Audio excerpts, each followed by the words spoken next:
Hi guys, welcome to another video. So in this video, I'm going to show you how to permanently lock Snapchat.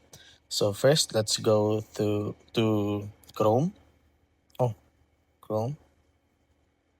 And then search for Snapchat lock. And then click the first link. And then go to who can unlock my account. So you just have to click this appeal. As you can see, it is highlighted here, appeal. Click that one. And then go to how can I submit an appeal for a locked account. And then just follow the steps here. Locked account appeals can be made in the Snapchat app from the login screen. To access the in-app appeals process, open your Snapchat app and attempt to log in.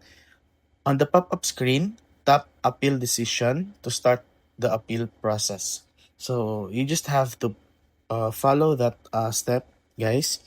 And unfortunately, I can't do a tutorial for that one because my Snapchat account hasn't been locked.